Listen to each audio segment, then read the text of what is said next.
জামাই যে কখন আসলা? আসছে কিছুক্ষণ আগে। সিগারেট ফেলো, শ্বশুরের সামনে সিগারেট খাওয়া যায় না। কি বলেন আব্বা? আমি তো আপনার সাথে সিগারেট খাই, একসাথে বসে দুজন কত সিগারেট খাই। আরে বাবা, এটা আমার এলাকা, তুমি এখন আমার মেয়ের জামাই। এর জামাই যদি শ্বশুরের সামনে বাইরে সিগারেট খায় আর যদি এলাকাবাসী দেখে, মানুষ তো ছিছি করবে। আপনার এত বড় মেয়ে ঘর থেকে যে জামাইকে বের করে দিল, আবার নতুন জামাইকে, এইটা যদি গ্রামের লোকজন জানে তাহলে সিসি করবে না? আমার মেয়ে তোমাকে ঘর থেকে বের করে দিয়েছেন? এমন ভাব করতেছেন মনে হচ্ছে আকাশ থেকে বললেন। আপনার মেয়ের স্বভাব চরিত্র আপনি জানেন না। আমার বাড়িতে তো কোন রকম আমি ঘরে ঢুকতে পারতাম, আপনার বাড়িতে আসার পর তো আমি ঘরেই ঢুকতে পারতেছি না। এদিকে আমার ছুটি শেষ হয়ে যাচ্ছে। বাড়িতে চলো, দেখি কি করা যায়।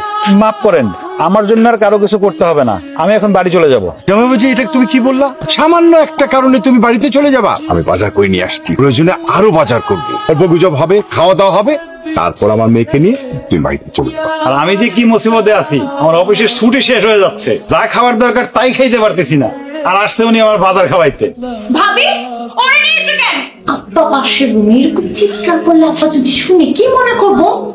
ভাবি শোনো, তোমাদের বাড়িতে বসে তোমাদের কথা শুনছি, তার মানে এই নয় যে আমার বাড়িতে বসে আমি তোমাদের কথা শুনবো। এটা আমার বাড়ি, আমার বাড়িতে আমি কারো কথা শুনি না। তোমার এই চোটটার সাথে থাকবো না। তুই কিন্তু অনেক কাছে বাজে কথা বলতেছিস। তুই আমার ভাইয়ের চোটটা কইলি কেন? আমি যে তোর ভাইয়ের সাথে এতদিন ধরে সংসার করতেছি, আমি কখনো কিছু কইছি? আমি তোর এই ব্যবহারে খুব কষ্ট পাইলাম। ভাবি, তুমি কষ্ট পাইতেছো কেন? আমি তো শুধু তোমার ভাইরে কইতেছি না, আমার নিজের ভাইরেও কইতেছি, এমনকি আমার বাপেরও কইতেছি। পুরুষ মানুষ যদি বউয়ের সাথে চোট্টামি না করতো, তাহলে তোমার আর জন্ম হইতো না, আমাদের কারোই আর জন্ম হইতো না।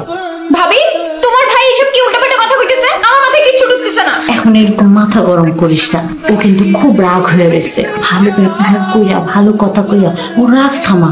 ও যদি রাগের মাথায় উল্টা পাল্টা কিছু কইরা ফালায়, তাহলে কিন্তু তুই বিধবা হয়ে যাবি। আমি এখন গেলাম।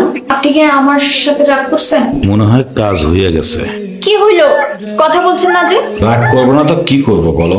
তুমি আমার ঘরের বউ, বিয়ে করাবো, তুমি কিছুই বোঝো না। এদিকে আমার অফিসের ছুটি শেষ হয়ে যাচ্ছে, এখনো কিছুই হলো না। রাগ না করে উপায় আছে বলো? এই নেন, এইখানে 2000 টাকা আছে। সেদিন আপনি আমার যে মেডিসিন আর ব্যাগ কিনে দিয়েছিলেন, এগুলো সেই টাকা। সাথে বাড়ি ফেরার জন্য কিছু টাকা দিচ্ছে। আপনি আমার উপর রাগ করে আছেন, এখানে থাকেন না, বাড়ি চলে যান, তাহলে আপনার সাথে আমার লেনদেন শেষ। যাবো না? কি মনে করছো বিয়ে করে তোমার এখানে রেখে আমি একা একা বাড়ি যাবো? আমার বাড়িতে বাসর হয়নি তো কি হয়েছে? আজকে এই বাড়িতে, শ্বশুর বাড়িতে আমার বাসর হবে। তুমি যা করার করো, আসো। না আসলে খারাপ হারে নেই। আমি জানতাম তুমি পুরুষ মানুষের আসলেই খারাপ। ঘুরে ফিরে